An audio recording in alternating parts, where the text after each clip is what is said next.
오늘은 요즘에도 이런 사람이 있다니, 이런 제목의 말씀 함께 나누겠습니다. 며칠 전에 저희 가족들이 1층에서 엘리베이터를 기다리고 있었습니다. 기다리다가 내기를 하기로 했는데요. 저와 아들은 계단으로 12층까지 뛰어 올라가기로 하고, 아내는 엘리베이터를 타고 올라가기로 했습니다. 그래서 누가 이기는지 시합을 하기로 한 것이죠. 누가 이길까요? 정상적으로 경기를 하면 당연히 엘리베이터가 이깁니다. 그런데 저와 제 아들이 이겼어요. 어떻게 이겼냐면, 아들이 엘리베이터가 막 도착하려고 하는 순간에 먼저 뛰어 올라가면서 각 층마다 엘리베이터 버튼을 다 눌러버렸어요.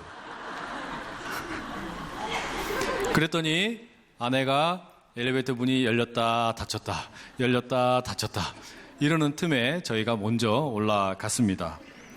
아들의 잔머리로 도저히 이길 수 없는 시합을 이기게 된 겁니다. 이거 아주 예외적인 경우죠. 하지만 현재 초등학교 3학년 아들의 그 달리기 속도로는 12층까지 엘리베이터를 절대 이길 수가 없습니다. 만약에 제대로 이기고 싶으면 기다려야 됩니다. 덩치가 더 클 때까지, 그리고 오르막 달리기 실력이 더 늘어날 때까지 기다려야만 하겠죠. 어쨌든 이것은 기다려야만 그게 승부가 날 수 있는 그런 가능성이 있다라는 말입니다. 여러분, 기다리는 거 좋아하십니까? 아마 기다리는 거 좋아하는 분 거의 계시지 않을 겁니다. 기다림을 보통 우리는 지루한 일이라 이렇게 생각을 하죠. 그래서 뭐든지 빠른 것을 동경하고 더 좋은 것이다 라고 생각합니다. 처음에 KTX가 나왔을 때 얼마나 빨랐습니까? 처음에 이 초고속 인터넷이 나왔을 때 참 많이 빨랐죠. 처음에 스마트폰이 나왔을 때는 정말 세상에 이런 것도 있구나, 어마어마하게 빠르다 생각을 했습니다. 그런데 몇 년이 지난 이후에 그 당시에 그 빨랐던 것들 지금과 비교해보면 어때요? 이상하게 느려집니다. 이상하게 빠른 것 같지가 않은 거예요. 우리는 알게 모르게 이처럼 느린 것을 견디지 못합니다. 심지어는 기다리는 것을 죄악으로 생각하기도 합니다. 배달 음식을 시켜놓고서 5분밖에 지나지 않았는데 벌써 재촉 전화를 하기도 하고요. 자녀를 교육시키는데 학교에서 수업을 기다리지 말고 미리 선행학습하라고 다 시켜버립니다. 연애도 뭐 그렇게 굳이 뜸들이면서 할 거 있냐, 빨리빨리 진도 나가야 된다, 이렇게 생각하는 경우들도 있지 않습니까? 근데 여러분, 빠른 것이 늘 좋은 것일까요? 꼭 그런 것 같지는 않습니다. 빠른 것이 편리하기는 하지만 한편으로는 무언가 우리에게 허전함을 남겨주는 것을 느낄 수 있습니다. 여러분, 90년대만 해도 기차 여행하면은 그 어떤 묘미가 있었습니다. 창밖을 보면서 달걀도 하나씩 깨먹고 사이다도 사 마시고 이런 어떤 느긋하게 바깥 풍경을 즐기는 그런 풍성함이 있었는데, KTX를 타면서 이것은 도저히 느낄 수 없는 그런 감흥이 되어버렸다라는 말입니다. 빠른 것을 동경하며 살아가는 우리들인데, 정신없이 살아가고 있는 우리들인데, 우리가 어디에서 와서 어디로 가고 있는지 때때로 방향을 잃어버리고 살아가는 우리들인데, 하나님께서는 이 대림절 절기가 되면 다시 기다림에 대해서 깨닫도록 해주십니다. 오늘부터 우리가 4주 동안 대림절 절기를 지키게 되는데요. 이 대림절은 예수님을 기다리는 절기입니다. 구약의 수많은 사람들이 메시아 예수 그리스도를 기다렸던 것처럼 오늘 우리는 다시 오실 예수님을 기다리는 이 대림절을 지킵니다. 그러니 교회는 대림절을 지키며 우리가 기다림의 공동체라는 것을 깨닫게 됩니다. 또한 우리는 대림절과 함께 새로운 한 해를 시작한다라고 말합니다. 일반적인 세상의 달력은 1월 달이 돼야 시작이지만 교회의 달력은 대림절과 함께 시작하는 것이다, 이런 말이죠. 그러니 시작과 함께 우리는 마지막을 생각하는 종말의 공동체라고 할 수도 있습니다. 그렇게 이 대림절 절기는 우리에게 우리가 도대체 어디에서 왔고 어디로 향하고 있는지, 그리고 기다림을 통하여 어떤 유익이 주어지는지 이런 것들을 알려주는 참 귀한 절기라고 할 수 있습니다. 우리가 지금 이 대림절을 보내며 다시 오실 예수님을 기다리듯이 함께 읽고 있는 룻기 속에서 나오미와 룻도 무언가를 기다리고 있습니다. 무언가를 기다리고 있는데 그게 도대체 어떤 것인지 이들의 대화 속으로 함께 들어가 보도록 하겠습니다. 지난 시간에 우리는 이 며느리 룻이 모압 여인으로 외국인임에도 불구하고 가정의 경제를 책임지기 위해 밭에 나가서 일하려고 했던 것을 기억합니다. 하지만 아무도 룻에게 이삭을 주울 수 있도록 허락해 주지를 않습니다. 동일한 과부들이 놀리고 어린이들이 놀립니다. 그러다가 우연히 들어간 밭에서 이삭을 좀 줍게 해달라고 간청하며 눈물 흘리고 있는데 마침 그때 보아스라는 그 밭의 주인이 도달하게 되지요. 이 사람은 유력한 사람이었습니다. 돈이 많은 부자였고 동시에 동네 사람들에게 존경을 받는 기둥 같은 사회의 인물이었습니다. 그 멋진 보아스가 보잘것없는 과부요 외국인인 룻을 배려해 줍니다. 보아스의 배려로 식사의 자리에 초청을 받아 배불리 음식을 먹고 또한 밭에서 많은 이삭을 주울 수 있도록 큰 배려를 받게 되었습니다. 정말 뜻하지 않았던 은혜이지요. 그렇게 열심히 룻이 이삭을 줍다 보니까 어느새 컴컴한 밤이 되었습니다. 17절 말씀 이렇게 이야기하죠. 룻이 밭에서 저녁까지 줍고 그 주운 것을 떠니 보리가 한 에바쯤 되는지라. 하루 종일 그렇게 열심히 이삭을 거두어 드렸는데 그 양을 가만히 측량을 해보니까 이게 그냥 가지고 간 것이 아니고 그 밭에서 바로 다 떨었습니다. 타작을 한 것이죠. 그렇게 해서 알곡만 이렇게 모아서 양을 재보니까 한 에바쯤 되었다라고 말합니다. 이 에바라는 단위가 성경에서 정확하게 어느 정도인지 왔다 갔다 하지만 전문가들의 말을 들어보면 적게는 15kg, 많게는 25kg 정도에 해당한다라고 말합니다. 그러면 평균적으로 대략 한 20kg 정도라고 생각해 볼 수 있겠죠. 이게 지금 이삭을 주워가지고 알곡만 20kg을 얻었다면요, 어마어마하게 많은 양입니다. 그렇죠? 대단히 많은 수입을 올린 것이다 라고 할 수 있습니다. 하루 종일 이 룻이 밭에서 그렇게 일하다 보니까 얼마나 피곤했겠어요? 몸이 쑤시지 않는 데가 하나도 없습니다. 옷은 땀에 완전히 다 절어버렸습니다. 하지만 지금 룻은 피곤한 게 문제가 아니죠. 이 많은 이 추수한 이 곡식을 가지고 이제 어머니가 얼마나 기뻐하실까, 시어머니 나오미가 얼마나 이것을 보면서 기뻐하실까, 이 생각하면서 가벼운 마음으로 베들레헴 성 안으로 들어가게 됩니다. 그리고 대문을 열고 흥분된 목소리로 시어머니를 부르죠. 어머니, 어머니, 여기 한번 나와 보십시오. 제가 이렇게 많은 이삭을 주워가지고 돌아왔습니다. 이걸 다 떨어가지고 가져왔더니 무려 20kg이나 됩니다. 어머니, 이거면 우리가 시장에다가 이거 팔아다가 필요한 그릇도 사고 이불도 사고 어머니 옷도 사고 남은 것은 우리가 식량으로 하면 될 것 같습니다. 그리고 제가 식사 시간에 배불리 먹고 남은 것도 있는데 이거라도 먼저 드십시오. 그동안에 제가 맛있게 밥 지어드리겠습니다. 그렇게 룻이 하루 종일 자신을 기다렸을 그 나오미 시어머니에게 이야기를 건넵니다. 방 안에 하루 종일 무료하게 그리고 낙심한 채 신음하면서 울고 있었던 이 나오미가 룻의 밝은 목소리를 듣고 밖에 나와 봤습니다. 그리고 깜짝 놀라지요. 룻이 조금도 기대하지 않았던 그 며느리가 무려 20kg이나 되는 많은 양의 곡식을 가지고 왔기 때문입니다. 이건 한 번도 생각해 보지 못했던 풍성함입니다. 모압 땅에서 남편 죽고 두 아들이 죽은 이후에 과연 내게 다시 이런 풍성함이 주어질 수 있을까 생각하지도 못했던 넉넉함이 나오미에게 경험되었다라는 말입니다.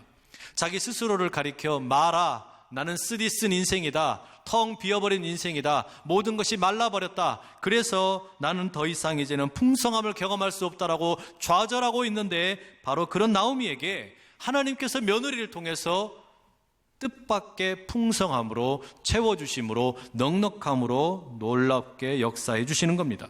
오랫동안 그렇게 기다렸던 풍성함인데 언제쯤 이런 채워주심을 맛볼 수 있을까 기대했던 순간이었는데 며느리를 통해서 경험하게 되었습니다.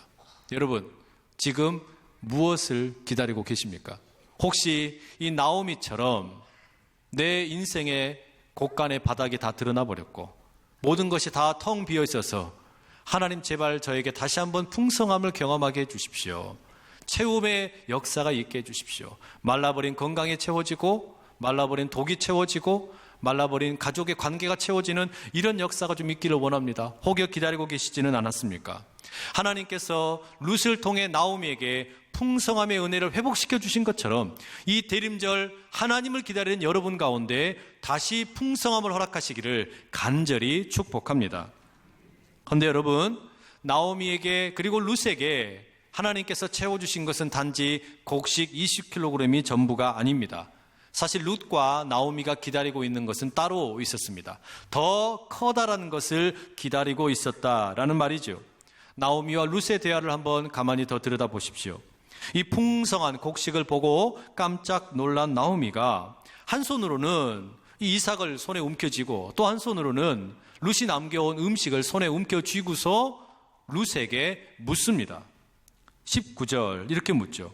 오늘 어디서 주었느냐? 어디서 일을 하였느냐? 너를 돌본 자에게 복이 있기를 원하노라. 룻이 20kg이나 되는 많은 양을 가지고 왔는데 나오미, 이 시어머니가 꼬치꼬치 따져 묻습니다. 너 어디에서 주었니? 어디에서 일했니? 누가 너를 돌봐 주었니? 막 묻습니다. 여러분, 이런 거 굳이 따져 물을 필요 있습니까? 그냥 돈만 많이 벌어오면 되지. 돈만 많이 갖다 주면 그냥 무조건 오케이 하면 되는 것이지 왜 이런 걸 물어봐야 됩니까? 물어볼 필요가 없는 것처럼 보이잖아요. 그런데 그렇지가 않아요. 물어야 됩니다. 시어머니는 지금 룻이 걱정되기 때문에 묻는 겁니다. 혹시 며느리 룻이 이 가정의 경제를 책임지겠다고 그 마음에 나가서 나쁜 방법으로 돈 벌어온 것은 아닐까? 이거 곡식 가져온 것은 아닐까? 이게 염려돼서 지금 묻는 겁니다. 외국 여자가 이렇게 많은 이삭을 추수할 수 있도록 허락받는다라는 것이 당시 사회에서 쉽지 않은 일이었기 때문입니다. 여러분, 가정의 주부로 있는데 남편이 어느 날 갑자기 어마어마하게 많은 돈을 가지고 왔어요? 어떻게 하시겠어요? 물으셔야 됩니다. 어디서 이 돈 다 벌어왔냐고 물어보셔야 돼요. 어느 날 아내가 남편에게 용돈하라고 한 1,000만 원 줍니다. 어떻게 해야 돼요? 물어봐야 돼요. 이 돈 어디서 났냐고 물어봐야 된다는 말이에요. 그냥 무조건 많이 벌어들이는 것이 중요한 게 아니라 어떻게 벌었냐고, 이것이 어떻게 벌어들였는지 확인을 해야 한다라는 말입니다. 그냥 많이 버는 것이 중요한 게 아니라 정직하게 올바르게 많이 벌어야 진짜 하나님의 큰 복을 받을 수 있는 줄로 믿습니다. 룻은 나오미의 그 물음에 19절 하반절에 이렇게 답변합니다. 오늘 일하게 한 사람의 이름은 보아스니다. 나오미는 룻의 입술로부터 보아스라는 이름을 듣자마자 깜짝 놀랍니다. 그리고 보아스를 한 번 더 축복하지요. 그가 여호와로부터 복 받기를 원하노라. 그러면서 룻에게 보아스가 누구인지 20절에 두 가지를 가르쳐 줍니다. 그 사람은 우리와 가까우니 우리 기업을 물을 자 중에 하나이니라. 2장 1절에 이미 앞서서 소개되었던 것처럼 보아스라는 사람이 나오미의 남편 엘리멜렉의 친족이라는 사실과 또 하나 새로운 사실을 알려주는데 그가 기업을 물을 자 중에 한 사람이라고 말해주고 있습니다. 친족이라는 것은 우리가 이미 살펴본 내용이고 남은 한 가지 기업 물을 자가 어떤 것인지 살펴볼 필요가 있겠습니다. 앞으로 룻기에서는 기업 물을 자 또는 무르다 이런 말이 자주 나오게 되는데 이 기업을 무른다라는 게 도대체 어떤 것을 말하는 겁니까? 여러분, 우선 여기서 우리가 기업이라는 말부터 한번 생각을 해볼 필요가 있습니다. 여기서 말하는 기업은 우리가 흔히 대기업, 중소기업 이렇게 말할 때 그 회사를 말하는 것이 아닙니다. 그렇게 회사를 말할 때의 기업은 한자로 이렇게 쓰죠. 꾀할기의 일업 이렇게 씁니다. 그런데 지금 룻기를 비롯해서 성경에서 기업을 물어야 된다라고 말할 때의 기업은 한자로 쓸 때 터기의 일업자를 씁니다. 그래서 이 기업을 국어사전에 찾아보시게 되면 대대로 이어오는 재산과 사업을 가리킨다 이렇게 기록하고 있습니다. 그러면 무른다라는 건 뭡니까? 무른다라는 말을 국어사전에 찾아보시게 되면 우리가 흔히 사용하는 용례는 이런 겁니다. 내가 어떤 물건을 샀어요. 그런데 이 물건이 마음에 들지 않아요. 그래서 이 물건을 무른다 그러죠. 그러면 내가 산 물건을 돌려주고 나는 내가 지불한 돈을 돌려받는 거, 이게 보통 우리가 이해하는 무른다라는 말의 정의입니다. 그런데 성경에서 기업을 무른다라고 할 때 이 무른다는 정반대의 경우입니다. 내가 팔았던 물건을 되찾고 상대방에게 받았던 돈을 돌려주는 겁니다. 이게 일반적으로 성경에서 이야기하는 물은다라는 말의 의미예요. 그럼 여러분, 성경에서 기업을 물은다라는 이 기업 물을 자는 어떤 사람입니까? 뭐 하는 사람입니까? 네 가지 경우 정도로 요약해 볼 수가 있습니다. 첫 번째 경우는 친척 가운데 한 형제가 아들을 낳지 못하고 아내만 남겨놓고 죽어버렸습니다. 그러면 그 고인의 친척 중에 한 사람이 그 남겨진 아내를 맞이하여 그 고인의 이름과 유산을 이어받을 아들을 낳아줘야 됩니다. 이게 기업을 물을 자가 해야 될 책임이에요. 두 번째의 경우는 레위기 25장에 잘 나와 있는데요. 이 친족 중에 한 사람이 가난하게 되어가지고 자기 자신을 다른 사람에게 종으로 팔아버립니다. 그러면 이제 친족 중에 한 사람, 기업 물을 자는 그 종이 된 사람의 몸값으로 주인에게 뭔가를 지불을 하고 이 사람이 다시 자유가 되게 해주는 겁니다. 이게 기업 물을 자가 해야 될 책임이에요. 세 번째는 역시 레위기 25장에 나오는 내용인데요. 어떤 사람이 너무 가난해졌습니다. 그래서 대대로 유산으로 물려받은 밭이 있는데 또는 어떤 재산이 있는데 이걸 다른 사람에게 팔았어요. 그러면 기업 물을 자는 어떻게 하냐? 그 팔아버린 밭을 다시 대신 사가지고 원래 소유자에게 돌려줍니다. 이게 기업 물을 자의 책임입니다. 마지막 네 번째는 민수기 35장에 나오는 내용인데요. 어떤 친족 중에 어떤 사람이 억울하게 살해를 당했어요. 죽임을 당한 겁니다. 그러면 이 가해자를 잡아다가 대신 죽여가지고 원수를 갚아주는 경우가 있게 됩니다. 이것도 기업 물을 자가 해야 될 책임입니다. 이럴 경우를 우리 개역 개정 성경에서는 민수기 35장 24절에 기업 물을 자가 아니라 피를 보복하는 자 이렇게 번역을 해주고 있습니다. 이렇게 네 가지의 경우가 기업 물을 자의 책임에 해당합니다. 그러면 지금 나오미의 말을 우리가 다시 살펴볼 필요가 있겠지요. 보아스를 가리켜서 엘리멜렉의 친족이면서 동시에 기업 물을 자다라고 말할 때 이 네 가지 경우 가운데 적어도 두 가지가 해당한다라고 말할 수 있습니다. 첫째는 이제 엘리멜렉이라는 이 사람의 아들들이 다 죽어버렸기 때문에 대가 끊겼어요. 그러니까 누군가 기업 물을 자가 엘리멜렉의 이름이 이어질 수 있도록 아들을 낳아줄 사람이 필요합니다. 그 책임질 사람이 한 명 필요하고, 두 번째는 지금 나오미가 종이 아니니까 이것은 해당 사항이 없어요. 그러나 세 번째, 재산의 모든 유산들 이런 것이 다 잃어버렸으니까, 빈 털터리가 되어버렸으니까 기업 물을 자 중에 누군가가 이 잃어버린 재산을 대신 다시 사서 나오미에게 돌려줘야만 하는 겁니다. 이 일이 맡겨진 책임이에요. 네 번째, 이 지금 엘리멜렉과 말론과 기럧 두 아들이 다 죽었는데 이들이 살해를 당한 것이다, 이런 내용은 나와 있지가 않죠. 그러니까 피를 보복하는 일은 해당 사항이 없습니다. 그러니 적어도 지금 나오미의 집안에 친족이 있다면 이 사람은 잃어버린, 끊어진 대를 이어줘야 될 책임이 하나 있는 것이고, 잃어버린 이 밭들을 다시 사다가 재산을 돌려줘야 될 그런 책임이 있는 사람이라는 말입니다. 자, 여러분, 이게 기업 물을 자가 감당해야 될 책임입니다. 그럼 여러분, 이 기업 물을 자의 책임을 가만히 우리가 살펴보면서 도대체 나오미가 무엇을 기다리고 있을까 짐작을 하게 됩니다. 나오미가 무엇을 기대하면서 모압 땅에서 빠져나와서 베들레헴으로 왔을지 생각을 해볼 수 있게 된다는 거예요. 뭘 기다렸을까요? 무엇을 기대했을까요? 나오미는 기업 물을 자를 기다리고 있었습니다.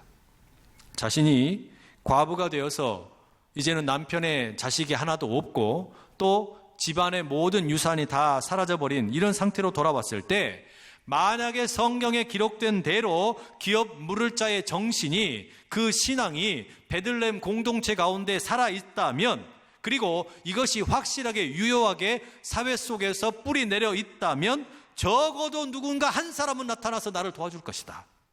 누군가 한 사람은 나와서 이 엘리멜렉 남편의 대가 이어지도록 도와줄 것이고, 뿐만 아니라 남편의 모든 재산들이 다시 회복되도록 도와줄 것이다. 이거 기다린 겁니다. 이걸 기대하고 있었던 것이죠. 그런데 어떤 일이 생깁니까? 아무도 도와주질 않는 거예요. 아무도 나오미에 대해서, 엘리멜렉의 미망인이 되어서 살아가고 있는 이 과부를 도와주지를 않는 겁니다. 그 재산을 회복시켜줄 생각도 없고 대를 이어줄 생각도 아무도 없는 겁니다. 그러니 얼마나 속상합니까? 자신을 비방하는 소리가 들려오는 것도 속상하고 그냥 안타깝게 여기면서 어쩌다 그렇게 되었냐고 말하는 것도 다 싫습니다. 기업 물을 자의 책임을 감당하려는 사람이 아무도 없으니 이 기다림에 지쳐서 나오미가 실망할 수밖에 없고 힘겨울 수밖에 없었지요. 그런데 이 며느리 룻이 이삭을 주우러 갔다가 누구를 만납니까? 보아스를 만난 거예요. 뜻밖의 사람 보아스가 룻을 도와주고 어마어마하게 많은 양의 곡식을 이삭 줍게 할 수 있도록 도와주고 게다가 앞으로도 계속해서 자기 밭에서 이삭을 주우라고 하니까 혹시나 지금 이 보아스가 기업 물을 자가 되어주려고 하는 것인가? 이런 기대감이 생기는 거죠. 이 기다림이 생긴다라는 말이에요. 그러니 단지 지금 20kg의 이 곡식이 문제가 아닙니다. 기업 물을 자의 책임을 혹여나 보아스가 감당해 줄까 그런 생각이 든다라는 말이죠. 그래서 나오미가 보아스를 축복합니다. 보아스가 정말 귀한 일을 했다고 그에게 하나님의 축복이 임하기를 빌고 또 빕니다. 그런데 저는 이 축복을 오늘 설교 제목처럼 이렇게 읽고 싶은 거예요. 요즘에도 이런 사람이 있다니 정말 보아스는 귀한 사람이구나. 요즘 같은 때 이런 사람이 아직도 남아있다니 보아스 정말 귀한 사람이구나. 여러분 왜 이렇게 읽혀지게 됩니까? 나오미와 룻이 살고 있는 시대가 사사 시대이기 때문입니다. 우리가 앞서서 이 사사 시대가 어떤 시대였는지, 영적으로 얼마나 혼탁한 시대였는지 사사기의 마지막 장 21장 마지막 절 25절에서 이렇게 읽은 바 있지요. 그때에 이스라엘의 왕이 없으므로 사람이 각기 자기의 소견에 옳은 대로 행하였더라. 이 사사시대 모두가 자기 앞가림하느라 너무 바쁜 사사시대에, 모두가 스스로 왕이 되어서 살아가는 이 사사시대에, 자기 소견에 옳은 대로 마음대로 행동하는 이 사사시대에 율법도 사라져버리고 모든 환대의 정신이 사라져버린 이 사사시대에 요즘에도 이런 사람이 있다니, 요즘에도 소외되고 배고픈 이웃을 위해서 손을 내미는 사람이 있다니, 친족의 책임을 조금이나마 신경 쓰고 도우려는 사람이 있다니, 외국인이라고 무시하지 않는 사람이 있다니, 과부가 된 여인을 천대하지 않는 사람이 있다니, 요즘에도 이런 사람이 있다니, 보아스 참 귀한 사람이다. 그 이야기를 지금 들려주고 있는 거란 말이죠. 게다가 여러분 20절에 룻이, 이 나오미가 보아스에 대해서 하는 이야기를 또 하나 우리가 귀 기울일 내용이 있습니다. 이런 구절이 나오죠. 그가 여호와로부터 복 받기를 원하노라. 그가 살아있는 자와 죽은 자에게 은혜 베풀기를 그치지 아니하도다. 여기서 앞에 나오는 이 그는 보아스가 확실합니다. 보아스가 하나님으로부터 복 받기를 원한다, 이런 말이죠. 그런데 뒤에 나오는 내용은 좀 달라요. 그가 살아있는 자와 죽은 자에게 은혜 베풀기를 그치지 아니하도다. 이때 그는 히브리어 성경으로 읽어보게 되면 이게 지금 보아스를 가리키는 것인지 여호와 하나님을 가리키는 것인지 명확하지가 않습니다. 확실히 알 수가 없어요. 말하자면 이제 지금 살아있는 자인 나오미와 룻에게 은혜를 베풀고 이제 죽어버린 엘리멜렉과 말론과 기련에게 은혜를 베푼 것이 지금 여호와 하나님인지 보아스인지 정확하지가 않다라는 말이에요. 그래서 각 번역본 성경을 읽어보면 영어 성경도 그렇고 우리말 성경도 그렇고 이 그가 하나님이라고 표현하는 경우도 있고 또 보아스라고 말하는 경우도 있고 어떤 경우는 그냥 애매하게 놔두는 경우도 있습니다.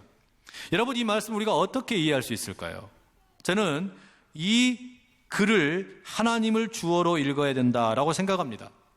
나오미가 한 말이 산자와 죽은 자에게 그가 은혜를 베풀어 주셨다 이렇게 이야기하는데요. 만약에 이 그가 보아스라면 물론 말이 됩니다.